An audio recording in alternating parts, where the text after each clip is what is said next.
All right, good afternoon. I have a senior. No, hold on a second.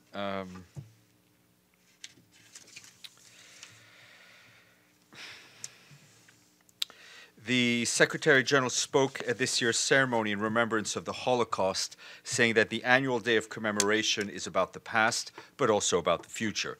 It is about Jews, but also others who find themselves scapegoated and vilified solely because of who they are.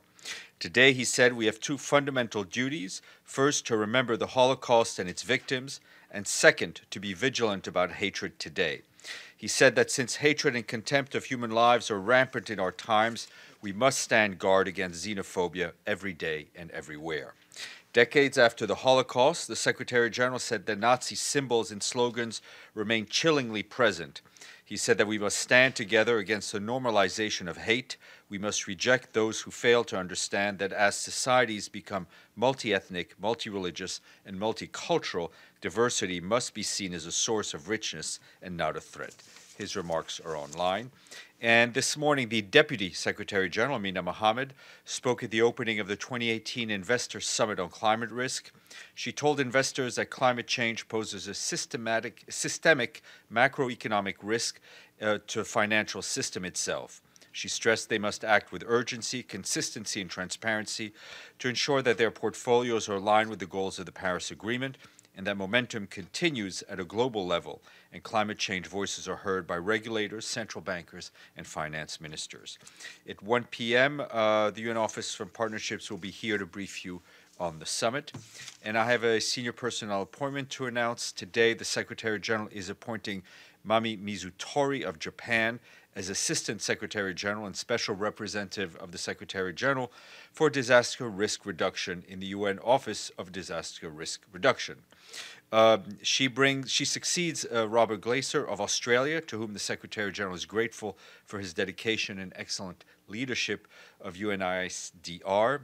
Ms. Mizutori brings to the position a combination of management and leadership expertise, as well as more than 25 years of experience in international affairs and security. More information in my office.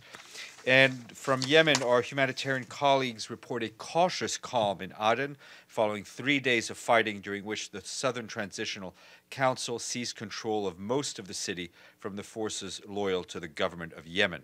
Some shops have reopened in the city and civilians have been able to move out of their homes to stock up on essential supplies. Schools are still closed except in the Al Bureka districts. Operations at Aden Airport and seaports have yet to resume.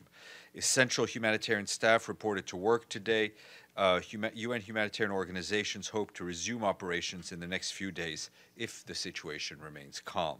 Meanwhile, there are 6 vessels currently offloading at Hodeida, 3 carrying a combination of 61,700 metric tons of food and 3 carrying about 33,000 metric tons of fuel. There are 7 other vessels in the Anchorage area that are waiting to dock and unload. And following the conclusions of the talks in Sochi yesterday, the Special Envoy for Syria, Stephane de Mistura, noted that with the delegates in their final declaration embraced the 12 principles developed in the Geneva political process, which described a vision for Syria that all Syrians should be able to share. And he also noted the participants agreed on forming a constitutional committee.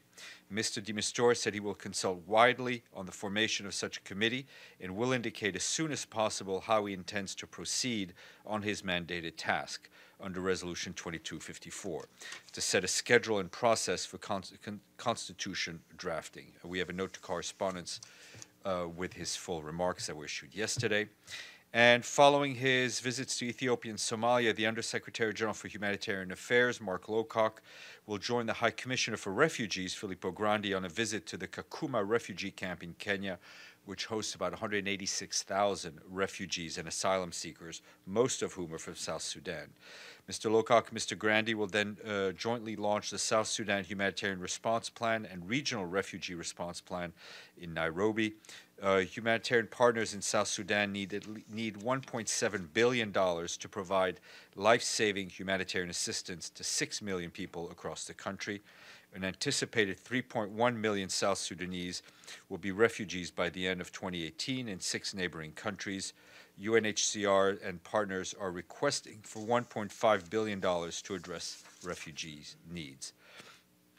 And the UN Refugee Agency and its partners launched a funding appeal for $157 million to help 250,000 people impacted by Boko Haram insurgency in the Lake Chad Basin region. The 47 UN agencies and humanitarian organizations will cater to the needs of some 208,000 Nigerian refugees and 75,000 of their hosts in Niger, Cameroon, and Chad. The Deputy High Commissioner for Refugee, Kelly Clements, warned that the Boko Haram crisis is far from over and said the world should not forget the victims of this deadly conflict. Since it started in 2013, the Boko Haram conflict has internally displaced another 2.4 million people in northeast Nigeria, Cameroon, Chad, and Niger. And UNICEF issued a report today that shows that nearly 3 in 10 young people aged between 15 and 24 are living in countries affected by conflict or disasters are illiterate. This is triple the global rate. Niger, Chad, South Sudan, the Central African Republic, all countries with a long history of instability and high levels of poverty, are home to the highest illiteracy rates among young people. It's a high 76% in Niger. The new analysis also notes that girls and young women are at the biggest disadvantage when it comes to reading and writing, with 33% of them in emergency countries failing to learn even the basics, as compared to 24% of the boys. And tomorrow, my guest will be Ion Jinga, the chair of the Peacebuilding Commission for 2018 and permanent representative of Romania to the UN, along with Oscar Fernandez Taranco, Assistant Secretary General for Peacebuilding Support. They will brief you here on the priorities of Peacebuilding Commission for this year. And at 3 p.m., Ambassador Mansour Al-Otaibi, the permanent representative of the State of Kuwait, will be briefing you as he is taking over the presidency from his Kazakh colleague, presidency of Security Council, that is. And we say thank you to Azerbaijan, Brunei Darussalam, and Monaco, who have paid their dues in full. 32? Edie. Yeah, I know, but I didn't ask yet. Go ahead. Thank you, Steph. The Secretary General's speech on the Holocaust was very powerful, and he gave some striking examples of neo-Nazism. But I'm wondering why in all of those examples he did not name the countries involved. So you had a long list of awful things that were happening, but nobody knew where they were happening. Why? I think it's about the events themselves. It's about making it clear that the hate that we saw, the hate that we saw during the Holocaust, remains very much with us in different parts of the world, and that the need for vigilance remains as high as ever. I think he was referring to incidents and not to countries in particular. Sir, since you did, even if I didn't ask, you did guess. Sure. I just wanted to ask you this. The foreign minister of Sudan, since you were answering yesterday, has spoken, and he said of the meeting that Omar al-Bashir held with Antonio Guterres, quote, "It is the most important meeting held by the president." He said it's the first between a Sudanese president and a top-ranked international official since Bashir's accusation by the ICC for war crimes and genocide. He said the Secretary General praised the peace process in Sudan, and various other things. The thing was this: you said it's not a formal meeting, and I guess people are free to disagree. He said it's the most important meeting that Omar al-Bashir had. But I still, given this, it seems like it should be possible for you to say whether Antonio Guterres or his office told the Office of Legal Affairs prior to the meeting. The legal counsel informed the prosecutor of the International Criminal Court that the meeting was taking place. The receipt of the information, the ICC confirmed receipt of the information. So the procedures that are in place to allow for operational meetings was followed. When you say was taking place, so this was done in advance of the meeting? I don't know if it was done in advance. The point is that the ICC was informed. They accepted the information, and they said they were fine with the notification as it was given. Right. So, Okay. Because if it was done before, then I'm just saying. I'm saying. Like if you knew it was taking place. The rules of the procedures were followed. So then it was before. Nizar.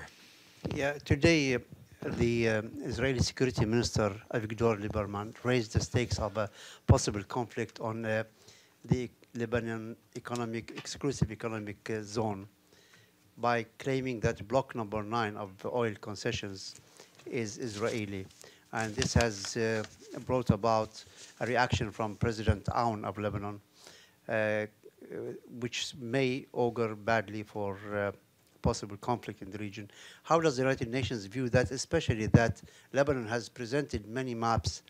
Look, and I haven't area. seen the particular comments. What is important is that nothing be done to raise tensions in the area. I have another question regarding the defeat of ISIS in Iraq. Can the UNAMI bring us a list of those who were involved in the liberation of Iraq from ISIS? Can you UNAMI what, sorry? A list of those who were involved, like the Iraqi army, other groups who really managed to clean up large areas of Iraq. You know, from UNAMI ISIS. reports regularly to the council the information they have and they're able to share. Mr. Abadi. You answered my question. Okay. Mr. Frank Ricciardo. Hi, Stephane. I just wanted to see if I get a reaction to the announcement by Russia's ambassador to North Korea today. Announced that basically oil products to North Korea should not be reduced, which kind of goes against the grain and the spirit of the UN Security Council resolution. You know, I've seen the press reports. I don't know about the veracity of the quotes. What is clear for the Secretary General is that it's important that all countries, especially those countries in the region, abide by Security Council resolution. That's just a matter of principle. Ms. Tully. Sure. I wanted to ask, I'm sure you've seen in The Guardian, in the sort of the follow-up to the ongoing Me Too coverage of sexual harassment and retaliation. In the UN, there's a letter by Ian Richards, but there's also one by Emma Riley, who I've asked you about before, who was directly informed that she could not speak as a staff member to the press. So one of the things that she raises to The Guardian, as published, is that despite the Secretary General's policy on fast turnaround, she's actually had her complaint, her situation has been pending for 1.5 years at OIOS and required a medical evacuation from one of her posts.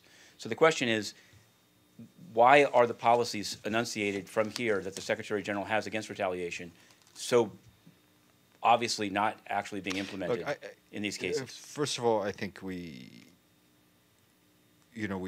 feel for Ms. Riley, and I think no one would want to. She deserves all the support she can get, and if we haven't, if at some point in the procedures, which I have no details of, she did not get the support she deserved, then I do feel, I express our sorrow for that. I think OIOS has made a great effort in speeding up investigations. Unfortunately, sometimes investigations take time.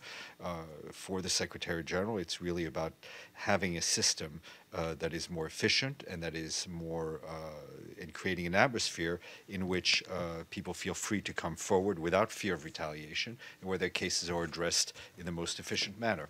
Right, but according to her, and this is now, since she's free to speak, I guess we'll quote from her. She's written to Intercity Press, and she says that after complaining of abuse of authority by the High Commissioner, Prince Zaid, she was retaliated against, and since then, nothing has been done. She believes that Department of Management, Jan Beagle, is the one delaying it, and that the purpose is to delay it until Prince Zaid leaves in September.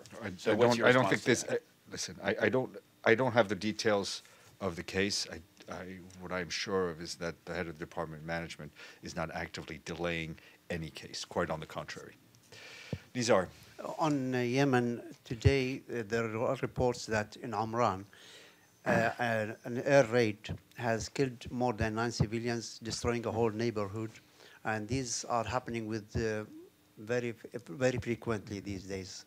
although, of course, due care to protect civilians has not been observed in, all over Yemen. Did you receive any reports about that? And what's your position on this recent? Well, I will take a look before expressing anything. Mr. Brendan, sure, go ahead. Sure, very fast. I wanted to ask you on Kenya. Yesterday you'd said, you know, it's sort of generally that the UN is concerned about. The TV stations are still closed there. The blogger I named has actually since been arrested. There's been grenade attacks on an MP, and another one has been arrested. So I know that you expressed concern. What exactly is the UN? I mean, I know that Mr. Obasanjo was sent and then left. Is the UN doing anything about this? You know, I think contacts continue to be had, and we would want to see an atmosphere in which media is able to operate freely. Thank you. On the Cameroon, Nigeria, you said to wait for the press release. There is none. I don't have anything. We can check with UNHCR.